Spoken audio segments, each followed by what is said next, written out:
Hey Tommy, did you see that? That is the craziest BMW that I'm betting most people have never heard of. You know what it is? What is that, Dad? That is the new 2022 Alpina B8.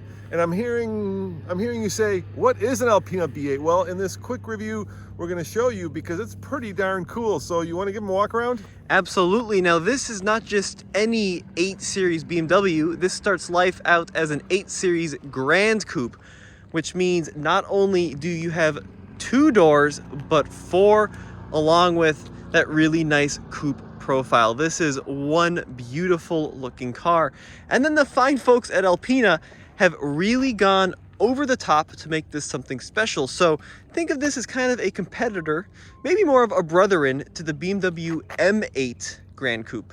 Yeah, so of course, Alpina is a German tuner that works very closely with BMW to take a run-of-the-mill BMW and make it more special by making the engine torquier, by making the interior more luxurious, and by letting people know, check out the Alpina badge in the front, that you are driving something very different. Well, from a visual standpoint, you're right, Dad. There are several distinctions between the Alpina B8 and a standard 8 Series or even M8. So in the front, we of course have a unique front fascia with Alpina quite nicely written on the lower front valence. I think that looks fantastic, but a lot of the special work happens underneath the hood. Yeah, they actually massage the engine, Tommy, to make it a little bit more torquey and give it a little bit more punch. So I'm thinking, if I remember, this is a 0 to 60 time of about 3.5 seconds, which is pretty darn fast for a vehicle that probably weighs as much as a Titanic. Yeah, the officially 3.3, 4.4 liter twin turbo V8, 612 horsepower, 590 pound-feet of torque. Now the M8 competition makes 617 horsepower, so slightly down compared to the M8 comp, but torque is actually up. And of course, like you mentioned, Dad, Alpina badges everywhere. So it's written on the engine cover. You've got the Alpina crest there. You've got, you know, a mock little 4 intakes there. Yeah, pretty tiny for a big old V8, Tommy. Now the Alpina, Dad, has all-wheel drive. It's got only an automatic transmission, and we need to talk about the iconic wheels. So Alpina are known for having these 20-spoke wheels. This one is wrapped in a set of P0 tires, and those are some massive brakes, over 15-inch brakes in the front and 15, I think, 0.7-inch brakes in the rear, which is crazy. Now, officially, this color is called Blurple. Isn't that right? It is not called Blurple. It is not called Blurple at all, but it's an interesting shade of blue/purple, and let me know in the comment section below what you think of it. Now in the back we also have a unique exhaust by Alpina, so it's different than the M8. Let me start up so you can hear it. Yeah, let's give it a rev here. Go ahead and put it in sport mode too. Let's see what this V8 sounds like.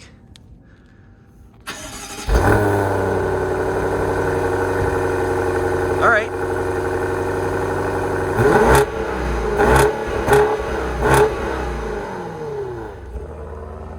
Sounds like he just engaged sport mode.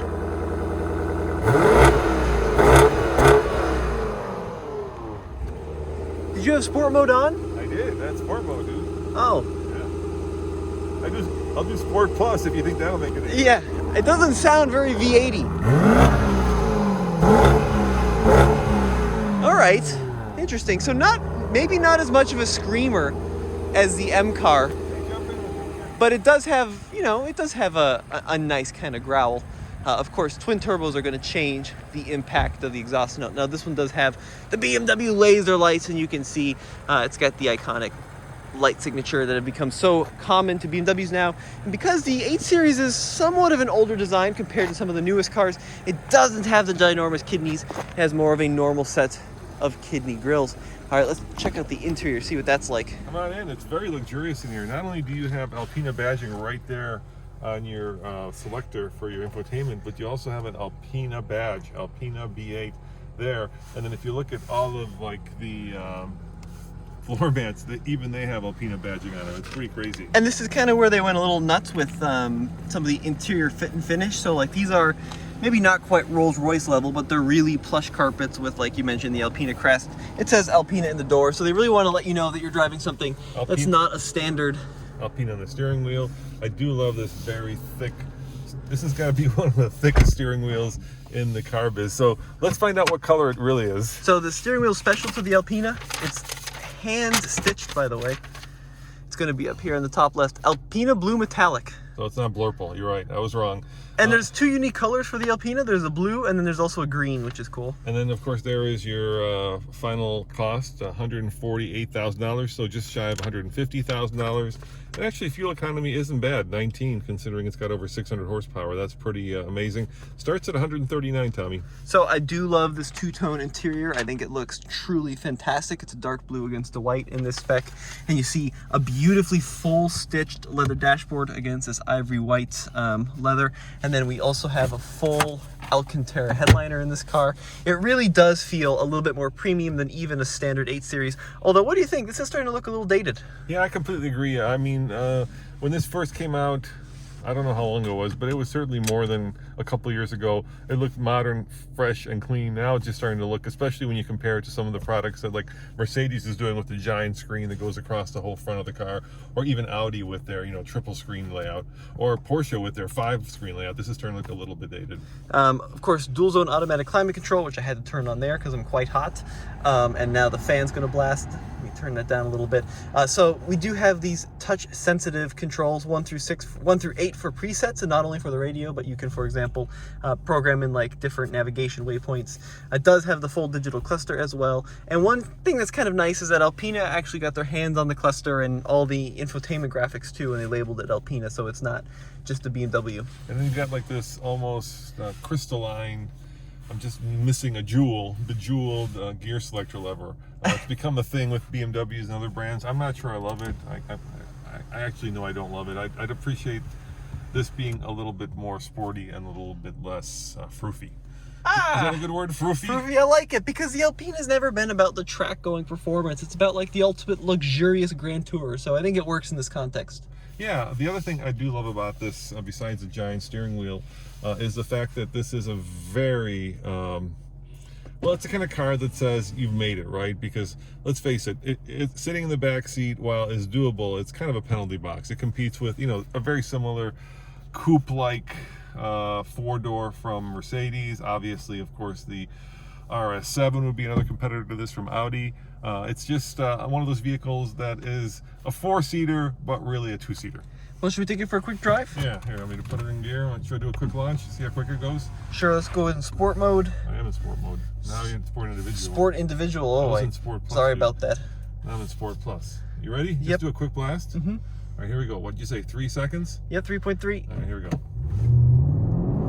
Oh, okay, right stove. It's a big old car, Tommy. It's heavy. I mean, no matter how much horsepower you have, it's kind of like a Hellcat. You can't get away from the fact that this is a very heavy car. But then again, this is the kind of GT car that's meant for crossing vast continents in comfort, style, and a little bit of performance. Hold up. A little bit of performance. Right, a lot of performance. My face almost melted there in that acceleration. That was awesome. This thing is a real performance screamer in a straight line. That was awesome. So I also like the fact that it's a little bit more plush than like the M8. So I think that the M cars are just truly phenomenal, but they're also, let's be honest, a little bit track focused, and this does not feel like that at all. It feels like the ultimate in... No, it's an Autobahn burner, right? Right, exactly. You're gonna take this bad boy on the Autobahn, and you're gonna get in the fast lane, and you're gonna blink your brights to let all the other minnows swimming in your ocean know that you are in the top of the line BMW, and that they better get out of your way or you'll run them over. Well, guys, let us know what you think of the Alpina in the comment section below, and we'll see you on another episode of the Fast Lane Car. There's a racetrack here. We're at Thermal, Tommy. Yep. Would you want to take this on the racetrack, or would you rather have like an M5 competition on the racetrack? I know which one I'd rather have. Yeah, but I spend 99.9% of my time not on a racetrack, so I would take this all day long, Dad. All right. Well, there you have it. And we're here with BMW doing a bunch of cool cars. So come back next time for another funky and fast BMW review. Ciao.